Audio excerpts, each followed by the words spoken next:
మీరు ఒంటరిగా ఉన్నారా? మీకు సహాయం చేసేవాళ్ళు ఎవ్వరూ లేరని బాధపడుతున్నారా? అయితే ఈ మాట వినండి.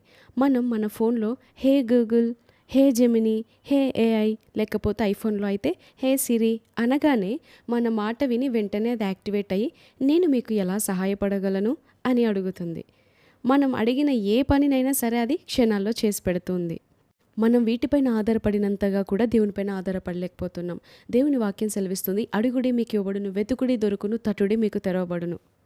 అడుగు ప్రతివానికి నిశ్చయముగా అనుగ్రహించబడును. మరి మన పరలోకపు తండ్రి ఈ యొక్క గూగుల్ కంటే, సిరి కంటే కూడా అత్యంత వేగంగా మనకు సహాయం చేయగలిగిన సమర్థుడైన.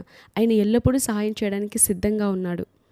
దేవుడు మన జీవితంలో కలగజేసుకునేలాగా చేసేది మన స్తుతియే. మనం ఏ స్థితిలో ఉన్నా, ఏ స్థలంలో ఉన్నా, ఏ పరిస్థితుల్లో ఉన్నా యేసయ్యా మీకు స్తోత్రం అని ఎప్పుడైతే నోరు తెరిచి హృదయపూర్వకంగా ఆయనను స్తుతించడం మొదలు పెడతామో, ఎందుకంటే వాక్యం సెలవిస్తుంది, ఆయన నామాన్ని మనం జ్ఞాపకార్థంగా ఉంచు ప్రతి స్థలంలోనికి నేను వచ్చి వారిని ఆశీర్వదిస్తాను అని సెలవిచ్చిన దేవుడు నమ్మదగినవాడు.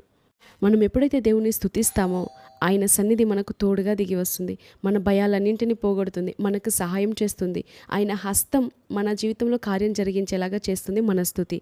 ఈరోజు మీ స్తుతితో దేవుని సహాయాన్ని పొందుకోండి.